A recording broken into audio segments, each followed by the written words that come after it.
Lecture du livre du prophète Isaïe. Jérusalem disait « Le Seigneur m'a abandonné, mon Seigneur m'a oublié.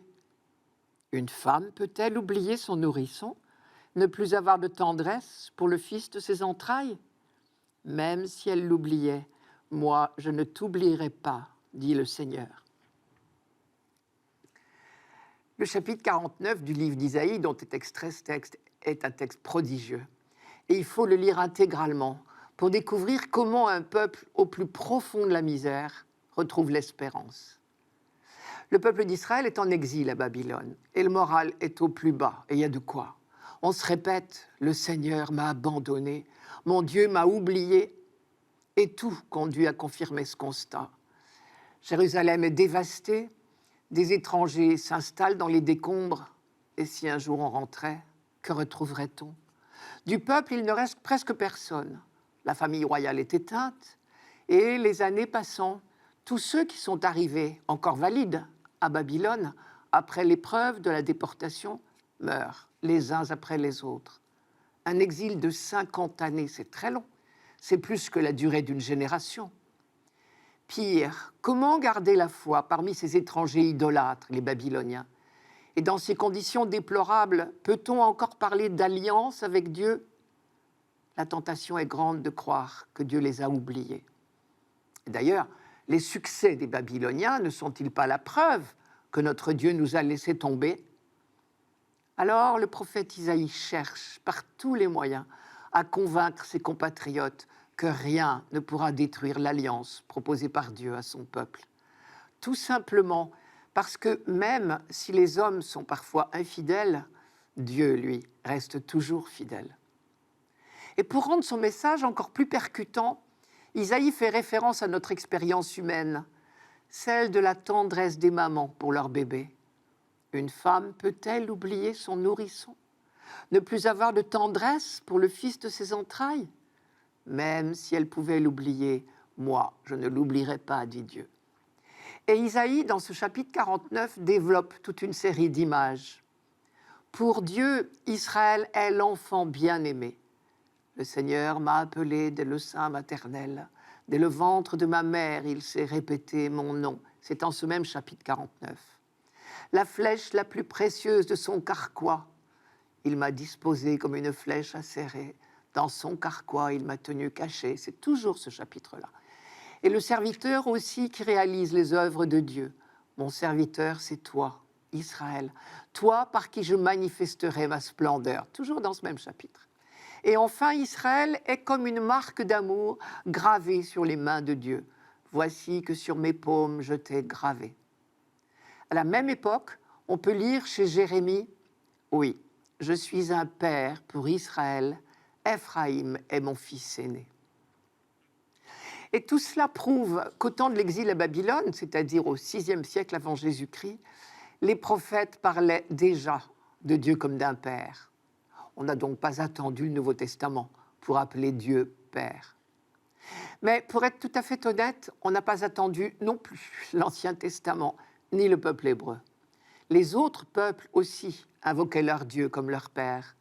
Par exemple, au XIVe siècle, à Ougarit, en Syrie, le Dieu suprême s'appelait El Roi Père. Mais le titre de Père, chez les autres peuples, a deux significations. Premièrement, un sens d'autorité doublé de tendresse. Mais deuxièmement, un sens de paternité charnelle. Les hommes de la Bible ont gardé le premier sens, mais toujours refusé de considérer Dieu comme un père biologique à la manière humaine. Dieu est le tout autre, sur ce plan-là aussi. Et c'est pour cette raison, d'ailleurs, qu'on ne trouve que tardivement, dans l'Ancien Testament, des affirmations péremptoires du genre « Dieu est votre Père ». Pendant trop longtemps, on aurait risqué de se méprendre et de l'imaginer père à la manière humaine, comme les peuples voisins. Mais à l'époque de l'exil, la paternité de Dieu à l'égard de son peuple était acquise. Et c'est sur cette conviction que le prophète Isaïe veut adosser l'espérance de ses compatriotes exilés. Comme un père vole au secours de ses enfants, Dieu tiendra les promesses de son alliance. Et donc il libérera son peuple de la captivité à Babylone. Et le tout petit paragraphe du chapitre 49 d'Isaïe que nous lisons aujourd'hui est entouré de part et d'autre par des promesses de retour au pays. Dans les versets précédents, ceux qui précèdent notre lecture, on peut lire « De bien loin ils arrivent, les uns du nord et de l'ouest, les autres de la terre d'Assouan. » Ou encore « Le Seigneur réconforte son peuple et à ses humiliés, il montre sa tendresse. » Ce sont les versets 12-13 de ce même chapitre. Et dans les versets qui suivent, on pourra lire « Ils accourent tes bâtisseurs et tes démolisseurs, tes dévastateurs, loin de toi s'en vont. Porte tes regards sur les alentours et vois. Tous ils se rassemblent, ils viennent vers toi. Par ma vie, oracle du Seigneur, oui, tu les revêtiras tous comme une parure, telle une promise, tu te feras d'eux une ceinture. Oui, dévastation, désolation, terre de démolition que tu es, oui, désormais tu seras trop étroite pour l'habitant, tandis que prendront le large ceux qui t'engloutissaient. Ils ramèneront tes fils dans leurs bras, et tes filles seront hissées sur leurs épaules. Ce sont les versets 17 à 22. Il faut quand même de l'audace pour annoncer de telles promesses à un peuple en exil. C'est presque trop beau pour être vrai, dirait-on. Mais cette audace, c'est celle même de Dieu. Et pour bien préciser que cette parole n'est pas la sienne, Isaïe prend soin de parsemer ce chapitre de formules telles que « oracle du Seigneur » ou « parole du Seigneur » ou encore « ainsi parle le Seigneur ». Généralement, quand les prophètes insistent sur ce point-là, c'est parce que les paroles qu'ils ont à dire de la part de Dieu sont particulièrement difficiles à entendre.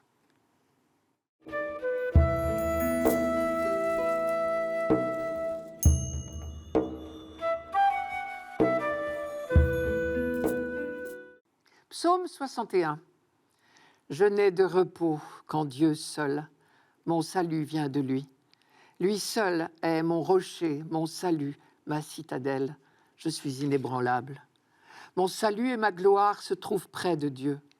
Chez Dieu, mon refuge, mon rocher imprenable. Comptez sur lui en tout temps, vous, le peuple. Devant lui épanchez votre cœur. Dieu est pour nous un refuge. Clairement, ce psaume est une invitation à la confiance. Je n'ai de repos qu'en Dieu seul. Mon salut vient de lui. Lui seul est mon rocher, mon salut, ma citadelle. Je suis inébranlable. Comptez sur lui en tout temps, vous, le peuple. Cette recommandation tombe à point nommé pour le peuple malheureux en exil à Babylone que nous évoquions à propos de la première lecture de ce dimanche. Comme très souvent dans les psaumes, c'est l'expérience de l'Exode qui est le meilleur argument de l'espérance. Car pendant les 40 années de pérégrination dans le désert du Sinaï, on a eu maintes occasions d'expérimenter la sollicitude de Dieu. Et ici, par exemple, nous entendons à 2 reprises le mot « rocher » qui fait référence à un événement très précis de l'Exode. Un événement qui a marqué la mémoire du peuple tout entier, à tel point qu'il est évoqué à plusieurs reprises dans les textes bibliques. D'après le livre de l'Exode, cela se passait à Réphidim, dans le sud de la péninsule du Sinaï. De loin, on voyait les palmiers de l'oasis, et chacun espérait trouver de quoi étancher sa soif. Mais, ô surprise, l'oued était à sec. La bonne réaction aurait été de faire confiance. Dieu ne nous avait pas amenés aussi loin pour nous laisser mourir de soif. Certainement, il dicterait à Moïse une solution. Et au lieu de cela, le peuple tout entier, pris de peur, s'est mis à récriminer. Non seulement Moïse avait été bien imprudent de faire courir de tels risques à son peuple, mais on en vint à le soupçonner d'avoir ainsi manigancé la mort de tous ceux qui l'accompagnaient. Alors ce fut au tour de Moïse d'être en danger. Si cela continue, ils vont me lapider, pensa-t-il. Or, quelle fut la réponse de Dieu à cette révolte de son peuple ? Ce fut le don au-delà de la révolte, le pardon. Il a dit à Moïse de se munir de son bâton, celui avec lequel il avait frappé le fleuve la nuit de la sortie d'Égypte, et de frapper le rocher, ce que Moïse a fait, bien sûr. Et alors de l'eau a coulé du rocher. Je cite, « Dieu a fait jaillir l'eau du rocher de granit. C'est dans le Deutéronome. Pour retenir la leçon de ce moment de soupçon de son peuple, Moïse appela désormais ce lieu non plus Réphidim, mais Massa et Mériba, ce qui signifie épreuve et querelle, parce qu'on avait querellé Dieu à travers son envoyé Moïse, et parce qu'on avait exigé de lui un signe. Ces mots de Massa et Mériba se retrouvent à plusieurs reprises chez les auteurs bibliques, comme une méditation sur la tentation sans cesse renaissante de l'humanité de soupçonner Dieu, de ne pas lui vouloir du bien. Voici par exemple le rappel du psaume 94-95, je cite « Puissiez-vous aujourd'hui écouter la voix du Seigneur, ne durcissez pas votre cœur comme à Mériba, comme au jour de Massa dans le désert, où vos pères m'ont défié et mis à l'épreuve, alors qu'ils m'avaient vu à l'œuvre. » L'œuvre de Dieu, c'est le miracle de la sortie d'Égypte. Et le livre du Deutéronome dit la même chose à sa manière. Je cite « Vous ne mettrez pas à l'épreuve le Seigneur votre Dieu, comme vous l'avez fait à Massa. » Et désormais, le simple mot « rocher » dans la Bible évoque cette fidélité de Dieu malgré toutes les infidélités et les révoltes de son peuple. On ne s'étonne donc pas de le rencontrer souvent dans les psaumes, comme une sorte de garde-fou contre le soupçon. Le récit de la scène du Jardin d'Éden, par exemple, relate de manière imagée ce problème éternel de l'humanité. Créé par pur amour, nanti de tous les pouvoirs sur la création, l'homme ne connaît qu'une limite à sa liberté, l'interdiction de prendre le fruit d'un certain arbre. La désobéissance mettrait l'homme en grand danger, a prévenu Dieu. Je vous rappelle, tu pourras manger de tout arbre du jardin, avait-il dit, mais tu ne mangeras pas de l'arbre de la connaissance, de ce qui rend heureux ou malheureux, car du jour où tu en mangeras, tu devras mourir. Là encore, c'est une question de confiance qui est posée à l'homme. Le texte suggère que l'homme devrait raisonner de la façon suivante. Dieu a fait preuve de sa bienveillance.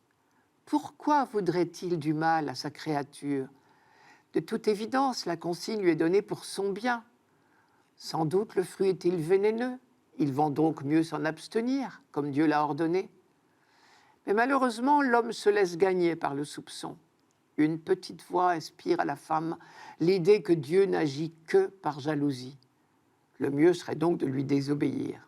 Et l'on connaît la suite. L'homme et la femme ne meurent pourtant pas tout de suite de mort biologique, mais la relation de confiance est morte et le soupçon se répand comme un poison mortel, un venin qui inocule la mort spirituelle à l'humanité.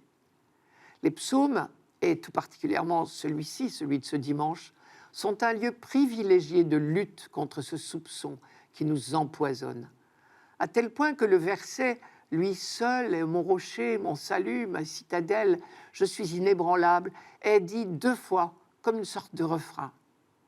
Et le prophète Isaïe, en son temps, mettait en garde le jeune roi Akaz contre la tentation du manque de foi. Il lui disait « Si vous ne croyez pas, vous ne tiendrez pas ». Et saint Paul, à son tour, qui est imprégné des Écritures, poursuit la méditation de l'Ancien Testament sur ce thème du soupçon qui habite trop souvent les hommes. Et à l'attitude d'Adam, le soupçonneux, Paul aime opposer l'attitude de confiance du Christ qu'il appelle le nouvel Adam.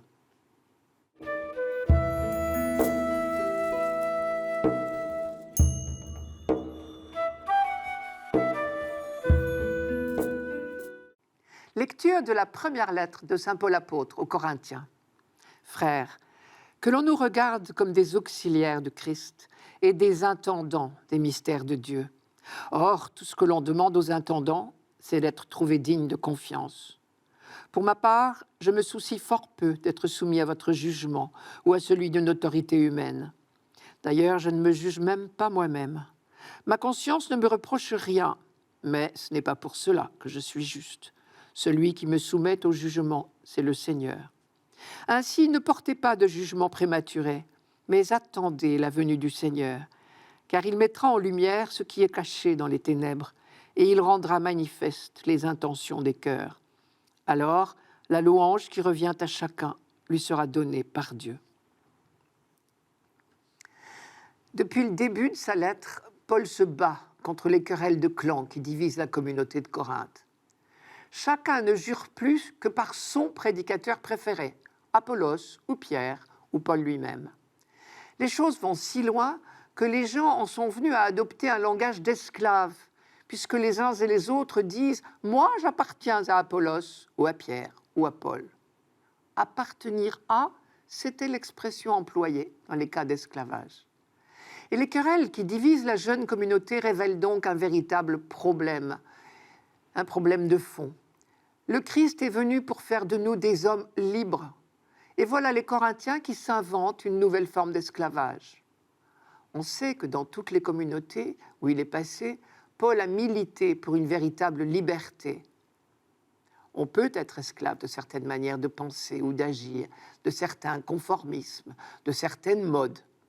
Ici, Paul vise l'esclavage des maîtres à penser. Il est urgent de remettre les choses à leur place. Les prédicateurs ne sont pas des maîtres à qui vous devriez appartenir. Ils sont des serviteurs et rien d'autre. Que l'on nous regarde comme des auxiliaires du Christ et des intendants des mystères de Dieu. L'intendant n'est pas le propriétaire. Il peut être destitué s'il outrepasse ses droits. De la même manière, si un prédicateur peut devenir un gourou, alors c'est un mauvais prédicateur. Il n'est pas un bon serviteur du Christ, puisqu'il n'a réussi qu'à centrer ses fidèles sur sa propre personne, au lieu de les tourner vers le Christ. Et ici, Paul s'interroge lui-même, et cela explique la tristesse du ton de ce passage. « Ma conscience ne me reproche rien, mais ce n'est pas pour cela que je suis juste. » Ce n'est pas son orgueil qui est blessé. L'enjeu est beaucoup plus grave, puisqu'il y a des gens pour dire « moi, j'appartiens à Paul ». Cela voudrait-il dire qu'il aurait capté l'attachement de certains au lieu de les tourner vers le Seigneur? Deuxième enjeu de ces attachements excessifs à tel ou tel, inévitablement on en vient à porter des jugements. Opter pour Apollos ou Pierre ou Paul de manière exclusive conduit à dénigrer les autres. Or, seul le Seigneur sait juger les uns et les autres. Les prophètes l'ont sans cesse répété, Dieu seul est le juste juge. L'argument donné par Paul est très intéressant. Seul le maître peut s'autoriser à juger son serviteur. Aucun ou aucune d'entre nous ne peut se hasarder sans ridicule à juger les services rendus à quelqu'un d'autre. Dans la lettre aux Romains, Paul le dit très clairement. Mais qui es-tu pour juger un serviteur qui ne t'appartient pas? Nous sommes les intendants des mystères de Dieu. Comme leur nom l'indique, ce sont des mystères, c'est-à-dire qu'ils nous échappent. Et tant qu'ils nous échappent, tout jugement est prématuré. Alors, dit Paul, ne portez pas de jugement prématuré, mais attendez la venue du Seigneur. Ce projet de Dieu nous dépasse tellement que nous sommes par nous-mêmes incapables de discerner son état d'avancement et la contribution des uns et des autres à ce projet. Voilà qui rend dérisoire toute querelle et dissension sur la qualité de tel ou tel serviteur de l'Évangile. Je reviens à cette expression « intendant des mystères de Dieu ». Voilà le titre magnifique donné par Paul aux baptisés que nous sommes. Quand quelqu'un nous demande quel est notre métier, nous viendrait-il à l'idée de répondre que nous sommes intendants des mystères de Dieu?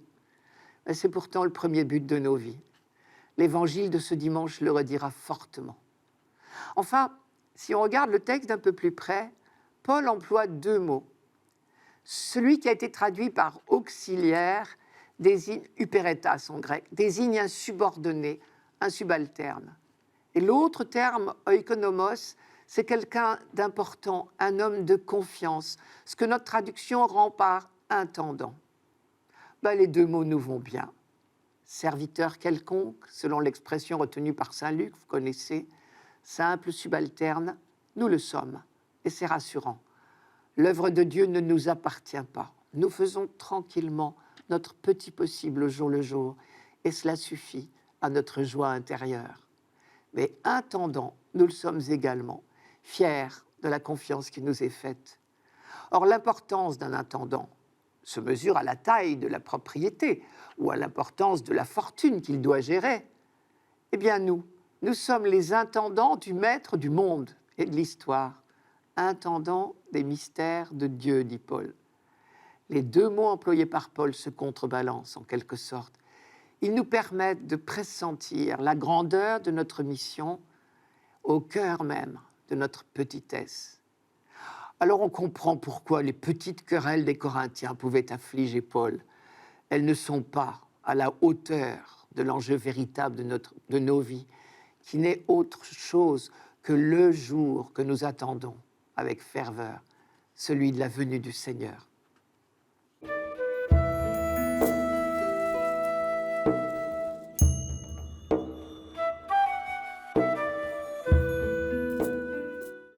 Évangile de Jésus-Christ selon saint Matthieu. En ce temps-là, Jésus disait à ses disciples, « Nul ne peut servir deux maîtres. Ou bien il haïra l'un et aimera l'autre, ou bien il s'attachera à l'un et méprisera l'autre. Vous ne pouvez pas servir à la fois Dieu et l'argent. C'est pourquoi je vous dis, ne vous souciez pas pour votre vie de ce que vous mangerez, ni pour votre corps de quoi vous le vêtirez. La vie ne vaut-elle pas plus que la nourriture, et le corps plus que les vêtements? Regardez les oiseaux du ciel, ils ne font ni semaille ni moisson, ils n'amassent pas dans des greniers, et votre Père céleste les nourrit. Vous-même, ne valez-vous pas beaucoup plus qu'eux? Qui d'entre vous, en se faisant du souci, peut ajouter une coudée à la longueur de sa vie? Et au sujet des vêtements, pourquoi se faire tant de soucis?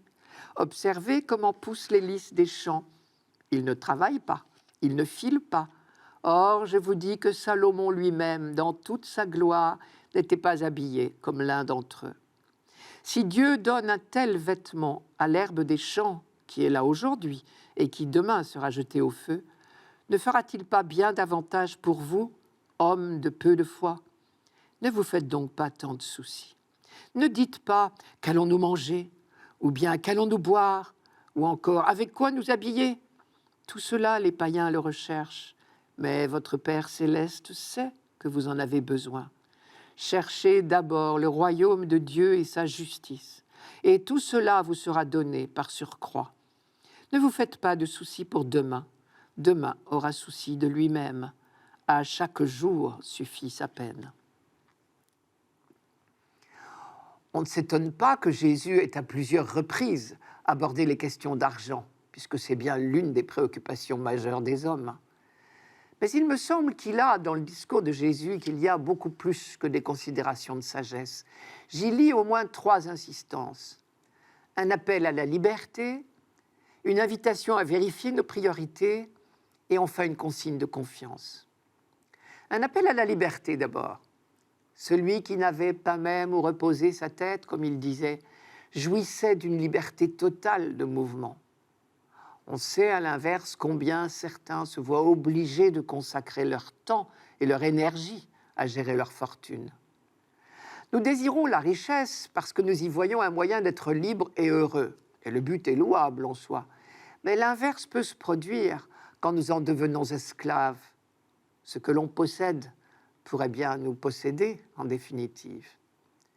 Deuxièmement, Jésus nous invite à vérifier nos priorités. Cherchez d'abord son royaume et sa justice. Le vrai trésor de nos vies, la vraie perle, pour reprendre des expressions de Jésus lui-même, notre unique raison de vivre et de mourir, c'est le projet de Dieu qui nous est révélé dans sa parole. Nous pouvons nous occuper autre chose, et cela nous arrive, mais tôt ou tard nous lui revenons, parce que nous savons, comme Pierre, que lui seul a les paroles de la vie éternelle. Et dans la première lettre aux Corinthiens, Paul nous décernait le beau titre d'intendant des mystères de Dieu. Ici, Jésus nous invite à rester fidèles à cette vocation et à ne pas nous tromper de métier ou de priorité, si vous préférez. Là où est ton trésor, là aussi sera ton cœur, disait Jésus. D'ailleurs, on peut remarquer ceci. Cette partie du discours sur la montagne, consacrée à la question de la richesse, intervient après l'enseignement du Notre Père. Or, dans le Notre Père, justement, les demandes sur la venue du règne, que ton nom soit sanctifié, que ton règne vienne, que ta volonté soit faite sur la terre comme au ciel, précède la demande du pain quotidien. Enfin, troisièmement, et c'est la clé de tout peut-être, Jésus nous invite à la confiance. Si Dieu est Père, comme tout le discours sur la montagne le développe, nous pouvons nous remettre entre ses mains. À 5 reprises, dans ces quelques lignes, il emploie le même verbe en grec que nos traductions rendent par le mot souci, ou le verbe se soucier. Pour illustrer son propos, il nous donne en exemple les oiseaux du ciel et les lys des champs. Puisqu'ils ont été créés par Dieu, on peut bien penser qu'ils ont leur fonction dans la création, un rôle bienfaisant à tenir, dans lequel ils sont indispensables. C'est encore plus vrai de l'homme, évidemment. Chaque homme est un collaborateur de Dieu, et son travail consiste à gérer les richesses que Dieu lui confie. Emplissez la terre et dominez-la, avait dit le Créateur au premier couple humain. Et c'est justement parce que l'homme est le lieu tenant de Dieu, tenant lieu, qu'il peut en toutes circonstances garder la sérénité. Regardez les oiseaux du ciel. Votre Père céleste les nourrit. Ne valez-vous pas beaucoup plus qu'eux? Je reviens aux demandes du Notre Père. Donne-nous notre pain. Pardonne-nous. Délivre-nous du mal. Ce sont des paroles de confiance absolue. Et les versets que nous lisons ici ne font que commenter cette confiance qui est le tout de la vie du croyant. Une seule chose compte, entrer dans les vues de Dieu, s'attacher à son projet et tout faire pour y correspondre. Cherchez d'abord son royaume et sa justice, et tout cela vous sera donné par-dessus le marché. En d'autres termes, ajustez, c'est le sens profond du mot justice, ajustez votre conduite à la pensée même de Dieu, à son dessein d'amour.